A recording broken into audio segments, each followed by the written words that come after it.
Yeah.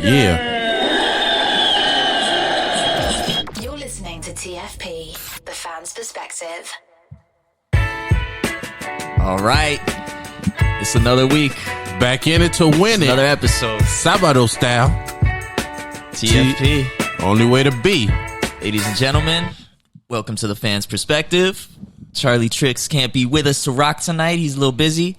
But I'm still here with my co-host. It's your boy jhanboom in the building. Happy Saturday. Today is March 30th. Epic Saturday.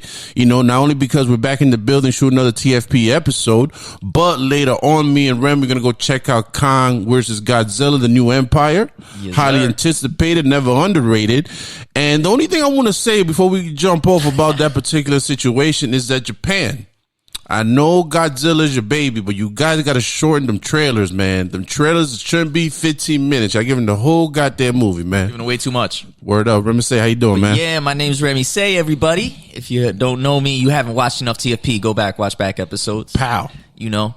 But yeah, it's a nice day. I've had a busy week, but now I'm looking forward to unwinding. We're Right linking on. up with a few people to watch Godzilla vs. King Kong in 3D. Bringing my goddaughter. Ooh, let's get it. You know, we're going to experience a nice, crazy movie. Yeah. And yeah, I have the same problem with trailers. I don't watch horror movie trailers that often anymore, unless they're a minute or less, because Word. they always ruin some of the scares. If there's a good jump, might be in the trailer. If there's Word. a good, shocking twist, they might blow it for you if you watch too many trailers. So Yeah, I man. prefer to go in blind. Sometimes I'm pleasantly surprised. Sometimes I'm pissed off, but, you roll the dice. Rather have that than have them ruin a major moment. Right, it kind of comes with the territory, but damn it, Japan, you guys a little too much, but I fuck with you. Yeah, It's different out there.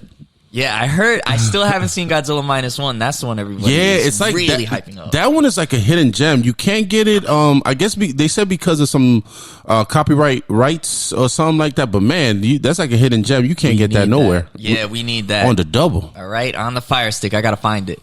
But yeah, so let's get into the show. We got a few topics. A little shorter episode today, hopefully. Maybe Word. we run long. You know how we go. Depending. But let's start it off with some local news from jhanboom. Yo, local news. You know I love my local news, man. You know what I'm saying? I brought you last episode the Dollar Tree Epic Saga. And now we're going a little bit more educational. In this particular town, I like it because I work in this town. And we're going down to the tough streets of Passaic, where they were approved the Passaic High School was approved for some new reconstruction, which they were approved about $328 million to redo Passaic High School. And I'm going to read you a little bit of the situation that's going on down in the tough streets of Passaic, because it looks like besides the new construction, it's like a taking down, redoing the high school, it's taking away some of the memories that came with the essential high school. So the plan calls for construction of a new building to replace Passaic High School starting the next school year that ends in June 2025. But during the build, Passaic school officials will have to find suitable classroom for over 3,000 students who will be displaced by the construction. Now, because of that, I mean, even though some of the students are going to be misplaced, the good thing about Passaic, they have a lot of buildings that are unused. They have some high schools that have been shut down from back in the day, so they're going to place all these students in different areas in order to accommodate while the construction is going on.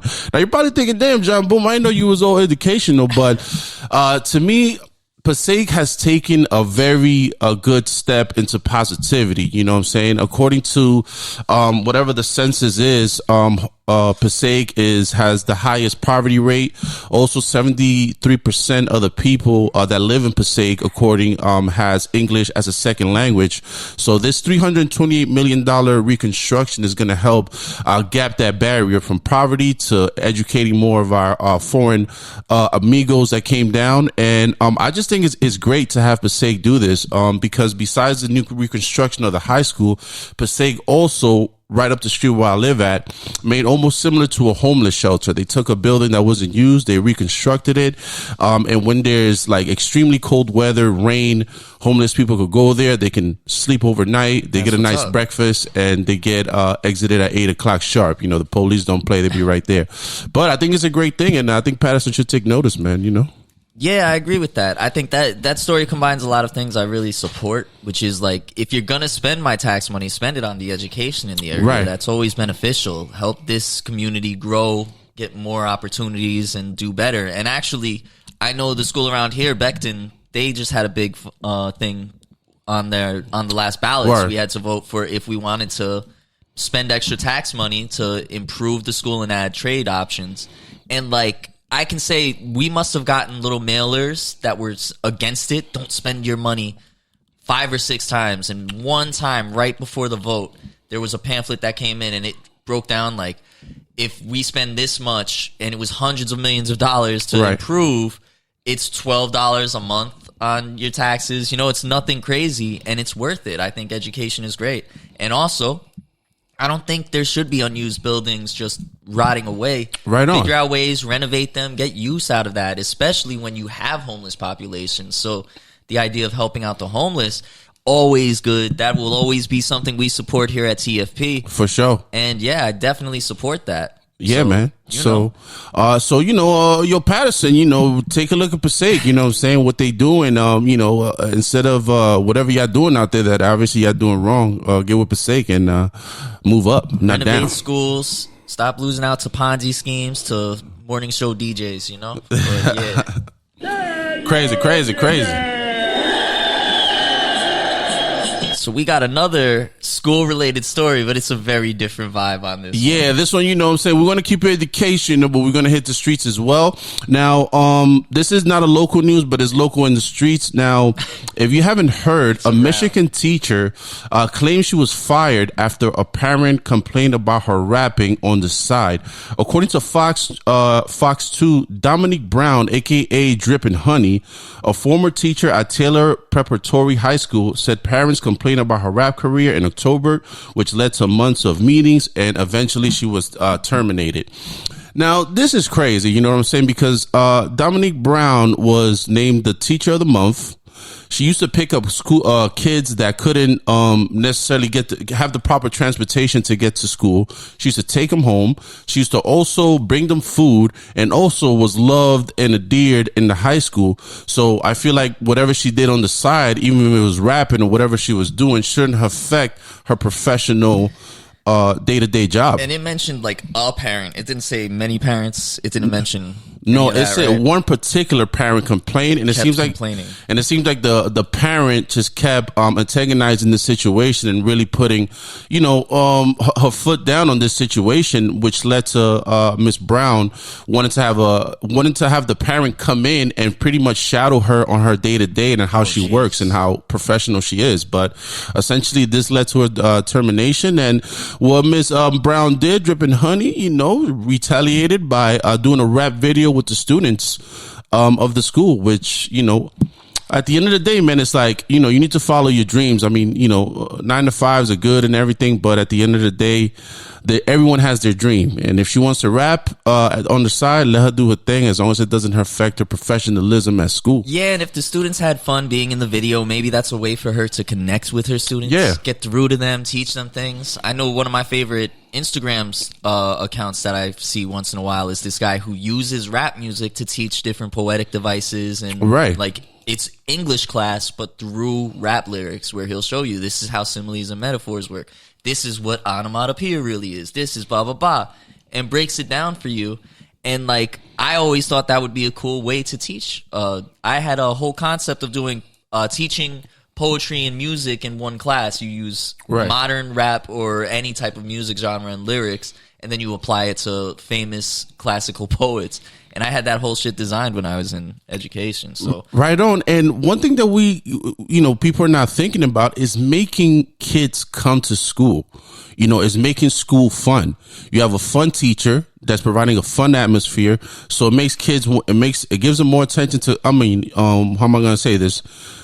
The attention of education is more primary to students. They wake up in the morning, instead of being like, damn, I gotta go to school, they're like, yo, I'm gonna go to school and incorporate rap and education at the same time. So one thing that I did notice is that her classroom was packed. You know what I'm saying? Each student was showing up every day consistently to learn, and also, feel good about, education, man. Education shouldn't be boring. It should be charismatic and unique. Exactly. And even beyond, like, just the class itself and paying attention and learning there, having that teacher that between classes, if something cool happened, you want to run and talk to them about it, you're enthusiastic about it, that's cool. And if it's a rapping teacher, maybe there are students that have something about rap music or are aspiring to rap themselves that could connect with this teacher. I just think it's very dumb if they let one parent, a Karen-ass parent, ruin what sounds like a very good teacher's career. Right. And now if the attendance rate drops, now who you blaming? You know what I'm saying? Now I hope that parent that made these statements is good enough to go in these classrooms and fill in as a substitute. And also imagine change the genre and see if it still works, teacher fired for being a country musician on the side, right, that's so okay. They won't do that. Teacher makes rock music, teacher has a Taylor Swift cover band. Nobody's getting fired for any of that now. But she raps, so that's a problem. That's how it feels like to me. Crazy, man. And last thing I want to say about that is was it the Sharks? Shark Tank. Kevin O'Leary said, a salary is just a drug given to you to forget about your dreams. You know what I'm saying? So dreams are there, baby. You know what I'm saying? I'll take a salary, though. Me too. Yeah, but Sharks, Kevin O'Leary, I'd like you to extend her $100K loan so that she can get the studio time and hire some dope ass producers, get at least one Metro Boomin track, and you could collect 10% interest on it. All right, that should hit a little bit different, but you know what I mean, man. Yeah, I feel you. Don't forget about your dreams, people. Yeah. Don't leave your dreams behind. Hell yeah, chase that shit.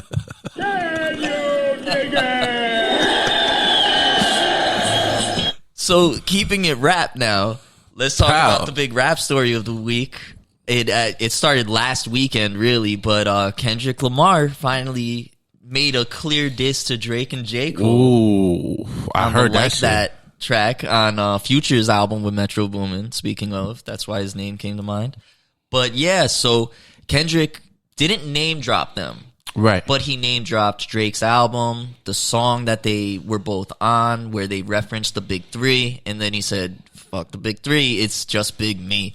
And that's the line that's gotten a lot of meme. There's been a lot of videos made with different famous Big Threes. It's a pretty cool thing to see go viral. But I've also heard people that weren't that enthusiastic about the diss. Yeah, I mean, you know what it is like, lyrical battles is still there. And you gotta understand, Kendrick Lamar spits hot fire, man. You know what I'm saying? And I seen after that song came out, the way Drake was performing, it was more aggressive to some of his songs. Like you could feel, it hit him in the chest, those lyrics, man. But at the end of the day, you can't think that, Drake, great artist. He has great music, but you can't think that a lyrical giant like Kendrick Lamar is just going to sit back and just let you do your thing. Someone is going to test you no matter what level of your career is. And that's what I feel like, man. It's like, yo, don't get it twisted. I'm still out here. Yeah, they have been throughout their careers since 2010. They've exchanged little subliminal jabs at each other. I just saw somebody breaking down recently saying that some of J. Cole's lines have been jabs at Kendrick too. Right. I don't know. I never noticed it before. Although, this contextualizes everything. But yeah, so there's always subliminals in rap. Nas didn't just start with Ether and Jay-Z didn't start with The Takeover. There was a whole bunch of little subliminal jabs on it was written. Right. I remember, when there are songs that Biggie has where he doesn't blatantly say the name, he doesn't name drop, but he hits those warning shots or is pretty clearly talking to somebody, So it's part of the game is the subliminal part. Right. But I think it's cool to see this be such a clear shot that it could potentially have the top three dudes from a generation, the biggest stars out of the last generation of hip hop and rap. Those three guys could potentially be going at it and create a summer of really dope diss tracks. I mean, the last time people were enthusiastic about battle rap like that, a battle between two major artists, I think was when Drake clapped Meek Mill with back to back. Oh, okay. Yeah, that was crazy. Clubs and everything. So yeah, it's a different animal. It is. It's a different animal. But at the end of the day, man, you got to come lyrically with it, man. You know what I'm saying? Like, it's just fun and games. You know what I'm saying? It's all fun, you know, but it's a competition out there, man. Never think that you're on top. There's always someone going to test your crown. And shout out to Kendrick, man. He's out there doing it. Yeah, it also made me think, like, these guys have been jockeying for position for the top of the rap food chain for a long time, but they haven't really been the guys for a while now. Right. Where, like, to me, they've kind of taken more of a backseat. They're, you know, Cole is more on features, absolutely annihilating everything. But, you know, he hasn't had those major opuses. Drake's albums are always like pop sensations, but nobody's been like, that's the 5 mic album of the year. Word. And Kendrick doesn't have the, he doesn't put out as much as often to be saying he's at the top. But there's nobody else really that I think of as like at the top of the food chain for the new generation of rappers. And maybe that's because I'm old. You know? I mean, the thing is, rap right now is almost like the same thing, you know, like almost the same type of flow a lot of rappers have, you know. Like, I was watching the interview with Offset and Shannon Sharp, and they were talking about, you know, the new generation. And what it is that there's a lot of what they call is TikTok rap. You know, the way rappers are making songs now is to have maybe 15, 20 seconds of a real popping verse or real popping chorus, and then use that and have it repeatedly go viral on TikTok and all these other social media platforms. So the rap game has changed a lot as far as, you know, lyricism and also, you know, new creativity. Yeah, man, as well. So it's like, you know, you never know, but at the end of the day, there's still giants like this that are bringing those lyrical, you know. And at the end of, you know, jhanboom used to be a rapper himself, you know what I'm saying? So I know how it is when, you know, you got to battle somebody. I threw out a diss track a long time ago on the low, very subliminal, to a rap group at that time that was talking shit on the low. So I do know how it is, you know, to warning throw jabs. Shots get fired. Warning shots get fired. And I still think of this as Kendrick throwing a warning shot because he didn't name drop. Exactly. So to me, this is the shot before the shot. Now they have to address it directly if they're gonna address it, and then he's probably got something ready. I would assume you don't pick that fight with J.Cole and Drake, because Drake I think as the third in that pyramid, but at the same time, I've seen Drake do really well in battles. I know Drake can really rap, so even picking a fight with Drake, I think Kendrick has to be ready. And J.Cole has been ridiculous for a while now. J.Cole has been absolutely bodying things. So, you know, I just think this could be the beginning of something dope. But we got excited for the Control verse, too, and not a lot came out of that. Like, you know, maybe the best verses were out of, like, Lupe, but none of it got too much hype, so... What's up, my boy Lupe, man? What he up to? Last time I saw he was doing artwork and probably shit. Still killing shit, you know. I saw him beat Street Fighter Pro. That was pretty wild. Shout out to Lupe, man. Oh, he's teaching a class. Word, right. okay. He teaches a college course. I've seen him throw clips up of that. Nice. All right, man. Yo, shout out to Lupe. I fuck with Lupe. Yeah, keep kicking and keep pushing. Pow.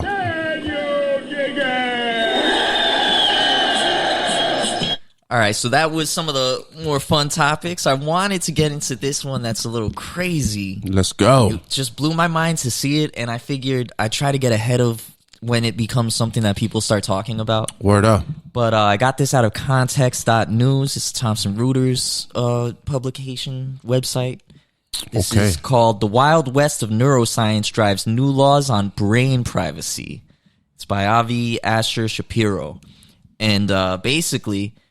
technology that reads brainwaves is getting to the point where legislators are writing laws to protect our thoughts from private companies. Come on, man! Get them and sell them. Jesus. Along with the more immediate one is brainwaves, which they already have some devices for. But I'll start from the top from the article. Advances in brain science have made it easier to capture detailed data flows for the human brain and interpret their meaning. Some recent experiments have also shown the possibility of manipulating thoughts through neurological intervention. By processing electronic brain images with artificial intelligence system, researchers at the University of Texas were even able to accurately predict what words were running through a participant's head. These kinds of advances have led to big breakthroughs, letting some paralyzed patients communicate via brainwaves or helping rewire dormant neural pathways after spinal injuries. So I wanted to throw in that last part because this does something positive for a lot of people. It can help paralyze people, have some functions and potentially help paralyzed people walk again. Okay. In certain instances. But at the same time, there's like a lot of doctors and activists have been concerned that a lot of this information, the brainwaves, the ability to read what those brainwaves are and then try to turn it into thought patterns and reading the words that run through your mind. Right. If a private company could just access that and has the option to sell it, it's pretty nuts, right? Crazy. Like that. I know y'all don't want to be in my brain. There's a bunch of shit going on there I don't even want to be in. That's so crazy. Yeah, like 5% of what I'm thinking comes out of my mouth to the room. The rest is all just let me leave it be. Zip that up. Nobody needs to know about that. Who knows? I'll be sarcastic as hell. I've got a dark sense of humor, and I try to put a lid on some of it at least. Jesus. I'd like to have time to think to myself about how I want to present my thoughts too. Sometimes I have stupid thoughts. Exactly, thoughts. Man. Exactly. And how many times have I called myself an asshole during this recording? We're 21 minutes in my head. But yeah, so let me keep going to where the actual lawmakers are at, just to give you an idea, because now state legislators are writing laws to protect the privacy of your thoughts and brainwaves in different states. Wow. Multiple states. A coalition of lawmakers and scientists is pushing Colorado to become the first U.S. state to enshrine privacy guarantees for brain data. It is part of a trickle of bills under consideration countrywide, united by the common aim of ensuring what goes on in the brain belongs to its owner and can stay private. Lawmakers in Minnesota introduced their own bill in March. California, which often sets the pace for privacy rules, is also preparing a law that could be introduced within weeks. So they're like flying to this. They're doing it fast, considering all things considered. Word. Yeah, so I got a quote from Colorado State Assembly member Kathy Kipp. The fact that a company could capture your brainwaves today and then resell them, and then those brainwaves could be used for something totally different in 5 years, that's a problem. And that's one of the crazy things, too. Imagine they're gathering your brainwaves and thoughts for, however long, and then 10 years later, they can unleash these things for whatever nonsense. That's what I'm saying, because, if you go into my brain, there's some hidden Asian massage locations that I want to keep to myself. Secret knocks and shit? You know what I'm saying? Secret knocks, secret passwords, secret escorts and shit that I just don't want the public to know or anybody else. So now that you're going into my mind and taking them from me, it's fucked up, man. Yeah, it actually. It's upsetting. You watched the Nicolas Cage movie where he's in people's dreams? Yeah. It reminded me of the end of that movie where now there's advertisements in people's dreams and there's people trying to sell them shit. It reminded me of that. And this is the craziest one. So I wanted to point out that the Minnesota law freaks me out a little bit because of how they wrote it. But in Minnesota, they are proposing a law to enshrine cognitive liberty and impose penalties for accessing brain data or using neurotechnology to interfere with thoughts without consent. Whoa. What? Yeah, that makes it sound like McDonald's could potentially buy brainwaves and just make me smell McDonald's fries all the time. Better not. Have me ordering McNuggets all day. That is crazy, man. I mean, it's bad enough that they're in your cell phone, in your tablets, and in all your electronic devices. Yep. Now you want to tap into someone's brain, man. You know what I'm saying? We talked about it a couple episodes ago, but this is 2025 Demolition Man. The people are tapping in. Yeah, bro. They're on it, man. You see constant, or maybe not constantly, but you see there's always clips of people where they do the test where they say a word and then the algorithm picks it up so that their search changes on Google. If you've ever seen that, somebody will do a search in Google, then they will clear the page. They'll say a word a few times, and then when they do that same search in Google, the results relate to what they were speaking out loud in their home. You know what I mean? This is even more intrusive than that, and that's already intrusive as hell. And just to let people know that this isn't some super down the pipeline, won't happen for another 10 years thing. Mm-hmm. There are already products on the market that can capture your brainwaves. So this is quoting from the article again. Mm-hmm. Some gadgets that capture brain data with the potential to resell or share that information are already on sale. and a number of startups plan to roll out devices soon. Major companies have not yet rolled out consumer devices that interact with the brain, though many firms, including Snapchat and Meta, are working on the technology. That's the last people I want in my brain. Social media is like brain rot to me. Yeah, as already. It is. And then finally, last year, Apple filed a patent for AirPods that could monitor electrical activity in the brain. Come on now. Don't mess with my AirPods, man. It took me a while to accept AirPods. I didn't trust them. I thought I'd lose them. Now I really like my AirPods. Me too, but man. I don't want my AirPods to be reading my... Hell no, man. I just want to listen to music. And, I don't want to kill it 100%, which is like, hey, get the fuck out of my brain type shit. But I feel like it could be positive towards like, resolving crimes and, finding people that are lost and shit like that. I don't know if it's going to go down that route to kind of benefit unsolved mysteries, but that's the only thing I can say typing into a criminal mind or some shit during interrogation could possibly help. I don't even trust that, just because like we've seen how lie detector tests wound up being a lot of false positives. There's so much false positive that how can I trust? I'll never be able to be completely comfortable if people are basing their guilty verdict on the thoughts a person has as opposed to evidence of a crime. Got you. You can't really, you can coerce thoughts from people. You can't coerce, or confessions even. We've seen them coerce confessions out of people. But having proof that somebody committed a crime is a little different, or them being able to really... I'm thinking like Minority Report. Remember Minority Report? Yeah, Minority Report, they're arresting you before you commit the crime, right? Yeah, some shit like that, Well, actual, like visuals of the shit. Like, but yeah, that's... Yeah, I don't know, man. It's a freaky thing, man. It's the militia man, lawnmower man. Imagine the police come knocking on your door like, yeah, we have reason to believe you're going to commit a crime. You're under arrest. Like, from what? Your AirPods said you had an angry thought. Say you was going to do some crazy shit, but... And, like, when I was thinking the word burn, I was thinking smoke, guys. Like, some shit like that. But yeah, who knows? Yeah. Oh, shit, man. So, yeah, the dystopian reality approaches ever more quickly. Pow.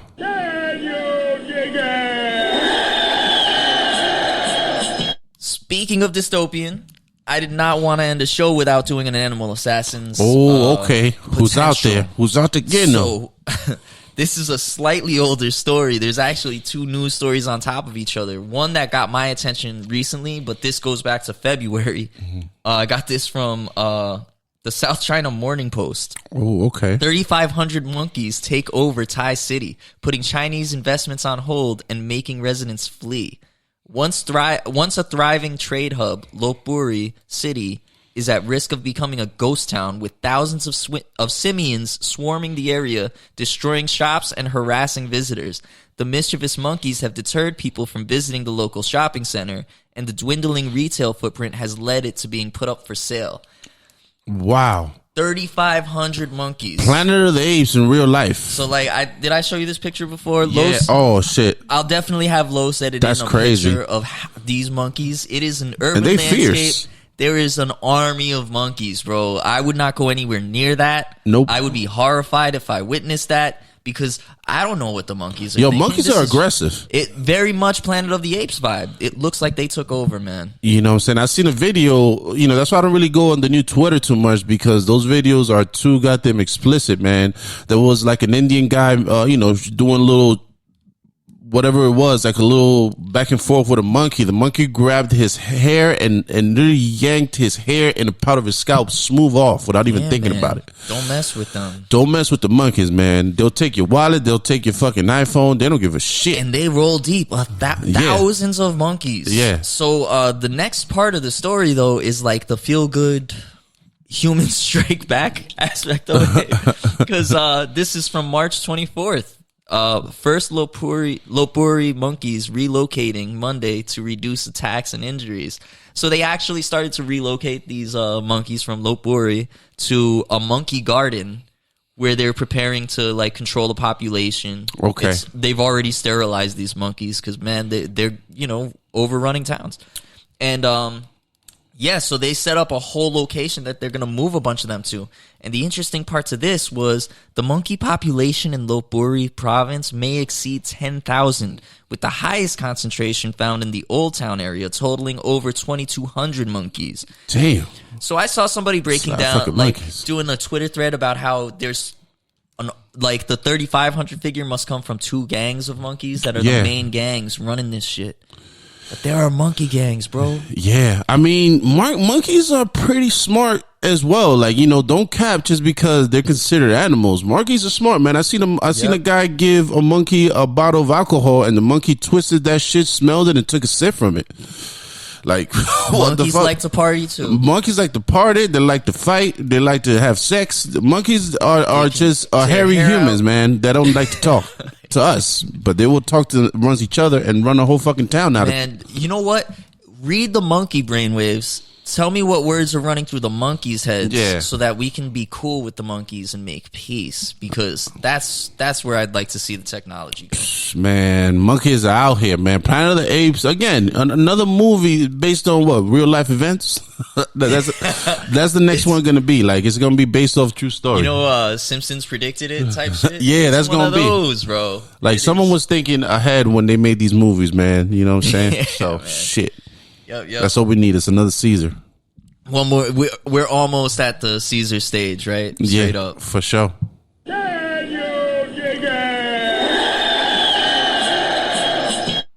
So that's what we got on the sheet. That's, we wanted to get some stuff down. We knew Los was busy. I got one story that I'm waiting for Los to be here so we can rock with it. It's about a single-celled parasite that 1/3 of the human population has in their brains that also happens to manipulate behavior. So, basically, I'm going to give y'all a scientific justification for assuming that drivers who drive like assholes have brain parasites. But we'll let Los be a part of that one. I really want to share that one For sure. Boom, you got anything to add? I mean, well, since we on the mic, man, and it's a hot topic, man. Right now, as you know, Puff Daddy Diddy is under some heavy smoke. Since we last spoke about this. Yeah, since we last spoke about his trial or his lawsuit with Cassie that was settled in less than 24 to 48 hours. From there, Diddy has been getting all types of heat. And I actually have a little bit of an article, the most recent situation, because as y'all know, man, there is sex trafficking, a bunch of other shit going on with Diddy, but I'm gonna read to you some of it because, as some of you guys know, his home was invaded earlier this week by police. Multiple homes raided by FBI, right? Was it? Yeah. Or Homeland Security? Right it on. might have been DHS. Yeah, right on. That is serious. So I'm gonna read a little bit of what's going on. This comes from USA Today. So exactly like I thought, not much is known about what Homeland Security investigators agents were looking for as they search. Let me bring that one more time. Not much is known about what Homeland Security investigations agents were looking for as they searched his Los Angeles and Miami homes Monday, and whether Combs, who has not been arrested, might be charged with, if any, crimes. His lawyer still maintains his innocence and says, man, this ain't nothing but a bunch of people talking crazy. The only thing that has been that is true or it's in the works, the only available context so far that is a fact about the Bad Boy Recorder founder is facing multiple civil lawsuits filed in recent months that claim the music mogul raped or sexually assaulted several alleged victims over the past few decades. Combs has denied all allegations against him, according to Los Angeles Times and the Associated Press. However, the searches are part of an ongoing sex trafficking investigation out of New York. So, what this means, man, Diddy's under a lot of fire. A lot of people trying to sue him and get him for his cheddar. I mean, this is the thing, right? The situation is so crazy, and it goes back and forth that, like, if you think about Diddy, and like, no one is really talking about it. Like, if you ask even Fat Joe, that nowadays, Fat Joe, that any topic, he's just giving you 2-3 hours of just speaking.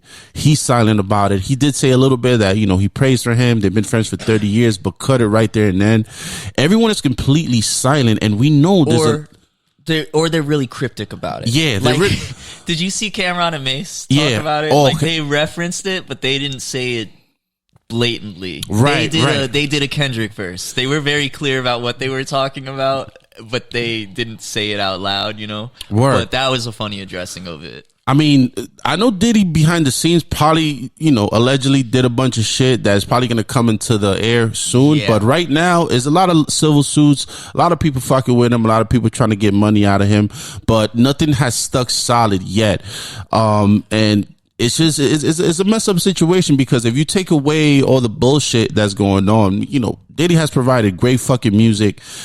He opened up a school in NYC for kids. He has some dope ass cologne products, you know what I'm saying, that now every time he gets more in trouble, his colognes and shit go on sale, and I'm benefit from it every time, because my man doesn't know his sense. But it's just crazy to see, a person that, is so big in the game being caught up in all this nonsense and situations. At the same time, like, there were always people saying cryptic things, weird stories about him. Like I've spoken before about him smacking up Steve Stout over the Nas video, the Hate Me Now video. There was the Shine shooting incident, where Shine took the bid, but I've seen people say that, Shine took the dive for Diddy. He covered for him. Right. I'd be curious if there's after the fact comments from Shine on that. I didn't think to look it up. But yeah, there are a bunch of weird stories, and then there's a ton. Now people are going to the archives and finding all the clips of other famous people talking about like Diddy parties, also talking about going to Diddy camp and be like, I'd never have my son go to Diddy camp, and like, or Exhibit being like, he got weird parties, man, not my style, or things like that, where when you heard it then, it was kind of just like everybody chuckles at it. But now it's like, man, maybe they were trying to, blink 3 times. If you're a hostage, don't piss off Diddy stage of it. It almost feels like each Diddy party, before you walk in, you got to sign like a waiver. Like, yeah, some major like some Vegas shit. Whatever happens here stays here. You say anything, you get, like, it almost sounds like because of the silent behind the Diddy parties. Well, this is what it sounds so much like the Epstein accusations, where he had cameras. He was like hidden cameras where he was getting things to blackmail people with. There were big, dosing of drugs. And I do want to mention this page, Wine and Chill. She's a YouTuber that did Lawyer Breaks Down Rodney Jones versus Diddy lawsuit and the issues with the complaint.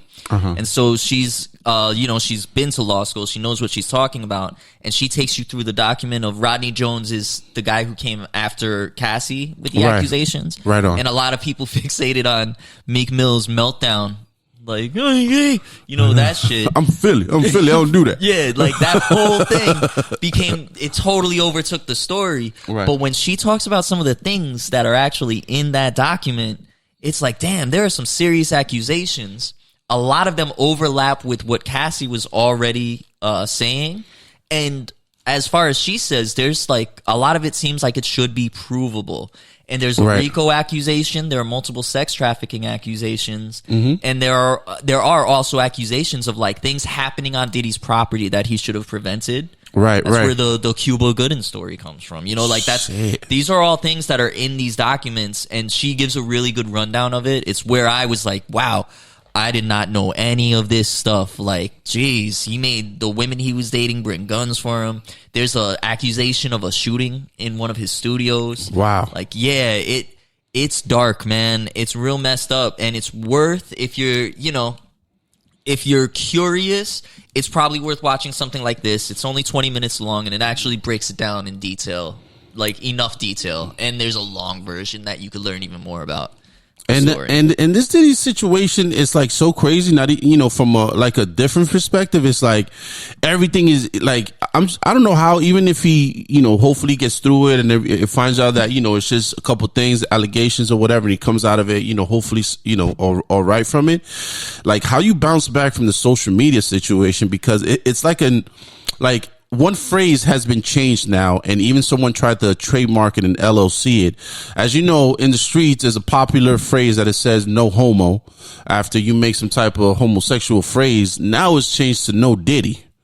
So so instead of saying "no homo" after, it's now people saying "no Diddy," and a dude is honestly trying to LLC and trademark it. So if you use it, he gets paid for it. Like it's ridiculous, the type of shit that he's going through, man. Now, and see, that's that's the focus on the homosexual side of it, but there's all this other shit, man. Right. Like they like on Twitter there was a joke about how he's almost like he wanted to be a supervillain with all the nastiness that's in all these stories, you know, and with like I have the power type shit. Oh, they started calling him the Diddler, like the Riddler. But you know, yeah, and you can see his power trip situation when he played the Joker for Halloween. I saw that clip, and he was going around the city acting crazy, and he ran across like an actor that didn't know it was Diddy, and they got a little bit into a confrontational situation until the dude found out that it was actually Diddy that was behind the makeup and all that. So, Diddy has some crazy power trips? Diddy being weird, yes, man. You know, I mean, sometimes when you're this successful, you have that much money and so much leverage to do certain things. You know, pretty much a whole city location on lock. I mean, the errors is endless, man. That you can make. For me, I immediately am like, probably did something when he flees on his private jet. And they got the whole private jet running around thing. They raided all his properties. He wasn't at any of them. You know what I mean? That's where immediately I'm like, damn. If you're, I would assume that if somebody wasn't guilty of anything, they would be like, I'll be here when you do the raid. I'll give you whatever you need. You know, take it so that you can prove, so that you can vindicate me. Take all the evidence you need to look at. Take everything you want to look at. But like, he hasn't turned himself in or anything, right? He's actually the thing is he hasn't been arrested. Like he's in Miami right now. There was a social media post of him a couple of days ago, and also that same day that his plane was seen in like Caribbean or whatever, he was in Miami. Allegedly, what they're saying and the stories, like, you know, like I say allegedly because not as 100% facts. Dumping all the evidence. He wasn't at the house, but his sons were, because there's a picture of one of his sons actually being detained. Yeah. But word is that on the plane itself was like his daughters and a couple other family members that he put on the jet so they can leave while all this shit is going on. Gotcha. Like okay. He was still there in Miami or, you know, Los Angeles, you know, where the situation happened. But on the plane itself, it was his like daughters and stuff that was on that shit. Got you. You know, getting them away from all that bullshit. I mean, but you know, so he's got time to prove. You know, there's time for something to be proven innocent or them to say that there's nothing there. It's just, man, all of the circumstantial evidence is really piling up. Man, too much. It is not a good look, and I am very skeptical. I think I don't know. Yeah, man, it's a tough one. It's way too many allegations, too many lawsuits, you know, and it's terrible, man. Because, you know, Diddy just did drop a very good R&B album, almost bringing back R&B with the roster he had on his album, and it's just then this shit happened. So, you know. Man. Always the best to anyone in a fucked up situation. You know, if the crime fit, then it is what it is. But if it doesn't, hopefully it's not. Man. But either which way, this shit is going down. It feels like everybody that was a CEO or was like a major power player throughout my youth has some craziness come out. Yeah. On the back end. They got that Nickelodeon documentary. I was just telling you I started that. Right. And was like, oh my God, I'm 15 minutes in. This is like a whole series documentary thing. Fucking mind blowing. Yikes. What the hell was going on that shit? So it's just crazy to keep hearing these stories come out about, you know, Cosby blew my mind. That was fucking Bill, man, the roofie master. Man. On video saying that he did the shit. But yeah, so it's a crazy world. Crazy, man. Know? But it is what it is. Yeah. So let's end on that. Pow. And with that note, happy Easter, everybody. Happy Easter, everybody. No Diddy. No Diddy. Jesus Christ. But yeah, so I guess that's a wrap, you know. Yeah, man. You know, short and sweet. You feel 100.5 till we get Los back. We can do the official drop. 101, you know. Get some stuff. We got some new ideas on deck, you know. But yeah, we chilling, man. Anything you want to leave the streets with? You know, shout out to everybody that stays listening and watching and supporting, hitting the like button. We're gonna keep bringing them. When people send me comments or have, you know, anything to go do with it. If you click the link, Click the link in the bio. You know, shout out to you. Shout out to the people that don't click the link but really like to see the snippets on my story. Shout out to y'all. Yep. You know, send me a couple news if you want. You know, I'm always available. Females only. You know what I'm saying? And that's it, man. TFP, charlietrix, remise, jhanboom. You already know. Much love. Shout out everybody. Have a great weekend. We'll see you on the next one. Pow. Hey.